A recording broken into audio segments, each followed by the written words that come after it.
নমস্কার দর্শক বন্ধুরা, জ্যোতিষ যাত্রা চয়ন চ্যানেলে আপনাদেরকে স্বাগত। আজকে খুব দ্রুত জেনে নেব আগামী এক সপ্তাহ অর্থাৎ 18 থেকে 24শে আগস্ট অবধি কোন রাশির কেমন যেতে চলেছে। খুব সংক্ষেপে মেন পয়েন্টগুলো নিয়ে আলোচনা করবো এবং কী করবেন সেটাও পাশাপাশি বলে দেবো। তো আর দেরি না করে চলুন জেনে নিই।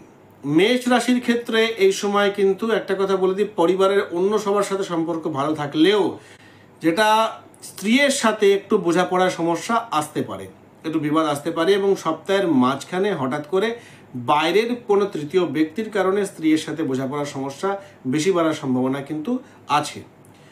তবে মেষ রাশি জাতকদের যে জায়গাটায় বেশি সতর্ক থাকতে হবে সেটা হচ্ছে ব্যয়ের জায়গাটা। অতিরিক্ত ব্যয় হয়ে যাওয়ার কিন্তু যোগ দেখা যাচ্ছে, অতিরিক্ত খরচ হয়ে যাওয়ার যোগ দেখা যাচ্ছে। পরিবারের কারোর শরীর খারাপের জন্য প্রচুর অর্থ ব্যয় হওয়ারও কিন্তু যোগ দেখা যাচ্ছে। তাই এই সময় মেষ রাশির যেটা করা উচিত, সবার আগে ব্যয় খুব বুঝে শুনে ব্যয় করা উচিত বা টাকা জমিয়ে রাখা উচিত।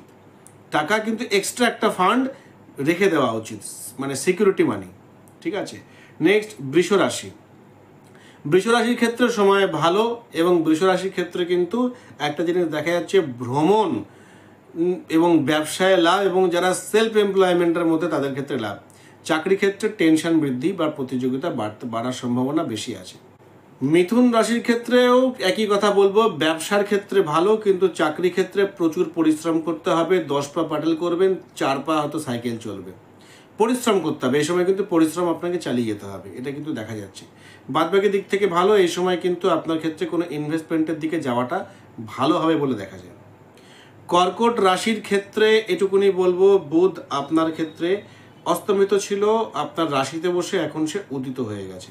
বুধের পাওয়ার আসছে, আপনি কিন্তু আপনার বুদ্ধি 100% বুদ্ধিকে ভরসা করুন, আবেগ দিয়ে কিন্তু ডিসিশন নেবেন না। বুধ খুব ভালো অবস্থায় ভালো ফল দিতে চলেছে। ক্রিয়েটিভ দিকে আপনাকে আছে, আর্টিস্টিক দিকে আপনি ফল পাবেন, মডেলিং বা এই ধরনের কোনো পেশার ক্ষেত্রে আপনি ভালো ফল পাবেন, কিন্তু এই সময় লাক ফ্যাক্টরটা একটু কম দেবে। বুদ্ধির জোরে আপনাকে কিন্তু এগিয়ে যেতে হবে, বাধা বিঘ্ন প্রতিকূলতা আসবে, এটা দেখা যায়। এবং তার সাথে আর একটা জিনিস বলে দিই, যে সিনিয়রদের সাথে একটু মতপার্থক্য হতে হওয়ার সম্ভাবনা রয়েছে। প্রেমের ক্ষেত্রে শুভ। সিংহ রাশির ক্ষেত্রে কনফিডেন্স বৃদ্ধি, যেটায় হাত দেবেন সেই কাজটা হবে। ম্যানিফেস্টেশন করুন, যেটা চাইছেন ওটা করুন। অনেকদিন ধরে পড়ে আছে এমন কোনো কাজ ম্যানিফেস্টেশন করুন, হয়ে যাবে। এই সময়টা কিন্তু আপনার আত্মবিশ্বাস ডে বাই ডে বাড়বে। ঠিক আছে, ডে বাই ডে বাড়বে। শুধু একটা কথা বলে দিচ্ছি, এবং যেটা চাইবেন সেটা করতে পারবেন। ফাইন্যান্সিয়াল দিক থেকে লাভের যোগ রয়েছে, যেটায় হাত দেবেন সেই কাজটা ফুলফিল করতে পারবেন। মন দিন। শুধু একটা কথা বলবো, এই সময় কিন্তু আপনি একটু চঞ্চলতা আসবে আপনার মধ্যে। অধিক এনার্জি অনেক সময় চঞ্চলতা নিয়ে আসে, ওই চঞ্চলতাটাকে একটুখানি আপনি কন্ট্রোল করবেন। মাথা গরম ব্যাপারটাকে আর অ্যাডামিনসিটাকে একটু কমাবেন। বাদবাকি দিক থেকে ঠিক আছে। কন্যা লগ্নের ক্ষেত্রে কর্মে শুভ। চাকরি ক্ষেত্রে যারা বেকার বসে আছেন, নতুন চাকরির অপরচুনিটির যোগ দেখা যাচ্ছে। বিয়ের যোগাযোগ যারা খুঁজছেন, এই সপ্তাহের মধ্যে ভালো যোগাযোগ আসার সম্ভাবনা খুব বেড়ে যাবে। কিন্তু একটা জায়গায় একটু খারাপ রয়েছে, আকস্মিক কিন্তু মান সম্মান হানি বা হঠাৎ করে কোনো স্ক্যান্ডেল ঘটে যেতে পারে বা উটকো ঝামেলায় পড়ে যেতে পারেন। শত্রুরা কিন্তু এই সময় অ্যাক্টিভ রয়েছে, এই জায়গাটা কিন্তু মাথায় রাখবেন। তুলা রাশির ক্ষেত্রে শুভ সময়, ভাগ্যের সহায়তা পাওয়া বা ভাগ্যস্থানের লাক ফ্যাক্টর অ্যাক্টিভেট অবস্থায় রয়েছে। শরীরটা কিন্তু ডিস্টার্ব যাবে, শরীরের দিকে ধ্যান দিন। বাদবাকি আপনার ঠিক আছে, আপনি এই সময় অত্যন্ত ভালো ডিসিশান নিচ্ছেন বা একদম বুদ্ধি করে যে ডিসিশানগুলো নিচ্ছেন সেগুলো ভালো হচ্ছে। ঠিক আছে। বৃশ্চিক রাশির ক্ষেত্রে এই সময় বলবো যে যারা অকাল সায়েন্সের দিকে রয়েছেন বা এমন কোনো কাজ যেটা গুপ্তবিদ্যা, আধ্যাত্মিক পথে রয়েছেন, সেদিক থেকে কিন্তু বৃশ্চিক রাশির ক্ষেত্রে ভালো ফল পাওয়ার সম্ভাবনা বেড়ে যাবে। ঠিক আছে। তবে এই সময় কিন্তু আপনার একটু পুজো আশ্রার দিকে মন বসবে না, একটুখানি মনটা উড়ু দিকে যাবে। কর্মে শুভ। ধনুরাশির ক্ষেত্রে শরীর নিয়ে ডিস্টার্ব, বিশেষ করে পেটের সমস্যা বাড়ার সম্ভাবনা খুব বেশি বেড়ে যাচ্ছে। পিতার দিক থেকে এই সময় বলতে পারি, পিতার শরীর স্বাস্থ্য নিয়ে ডিস্টার্ব বা পিতার কারণে চিন্তা আসার সম্ভাবনা বাড়ছে।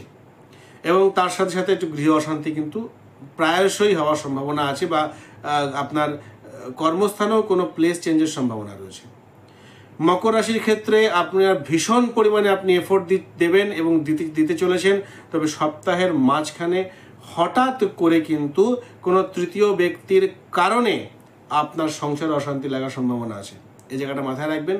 বা উটকো ঝামেলা জড়িয়ে পড়ার সম্ভাবনা কিন্তু আছে। এই সময় খরচার দিকে আপনি একটু ধ্যান দিন, খরচার দিকে একটু আপনি ধ্যান দিন, সেটা ভালো হবে। যোগাযোগগুলো আসবে কিন্তু ডিলে হবে, যে কাজটায় ধরবেন 5 দিনের কাজ 15 দিনে হবে। কুম্ভ রাশির ক্ষেত্রে অধিক চঞ্চলতা বা অধিক অস্থিরতা, মানসিক অস্থিরতা বৃদ্ধির ব্যাপারটা দেখা যাচ্ছে। নিজের পার্টনারের সাথে মনোমালিন্য বা অজানা কারণে ডিস্টেন্স বাড়ার সম্ভাবনা আছে।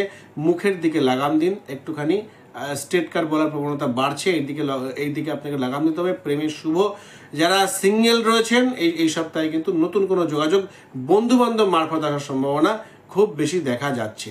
এডুকেশনের ক্ষেত্রে ভালো রয়েছে। মীন রাশির ক্ষেত্রে শুভাশুভ মিশ্র ফল লাভ হবে। মানসিক অশান্তি, পরিবার নিয়ে টেনশন, এগুলো কিন্তু দেখা যায়।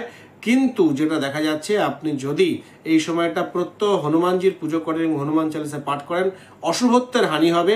এবং গৃহের ক্ষেত্রে কিন্তু কোনো নতুন শুভ যোগাযোগ বা আপনার বাড়িতে কোনো শুভ সংবাদ আসার কিন্তু যোগ দেখা যাচ্ছে, কোনো শুভ সংবাদ আসতে পারে। এবং তার সাথে সাথে এই সময় কিন্তু আপনার যেটা দেখা যাচ্ছে যে শত্রুরা কিন্তু একটু চুপচাপ থাকবে। যারা খুব লাফালাফি করে তারা একটু চুপচাপ, কোনো না কোনো কারণে, এটা আপনি বুঝতে পারবেন, ঠিক আছে। বাকি কিন্তু শুভ আছে। মেজাজটা হঠাৎ গরম হয়ে যেতে পারে, তো ওই দিকটা একটু ধ্যান দেবেন। এই সপ্তাহের মতো সাপ্তাহিক রাশিফল এখানেই শেষ করলাম। আগামী সপ্তাহে সাপ্তাহিক রাশিফল পাওয়ার জন্য চ্যানেলটিকে সাবস্ক্রাইব করে রেখে দেবেন এবং প্রচুর পরিমাণে শেয়ার করে রেখে দেবেন। কিছু জানার থাকলে কমেন্ট সেকশনে জানাবেন। আজকের মতো এখানে শেষ করলাম। নমস্কার।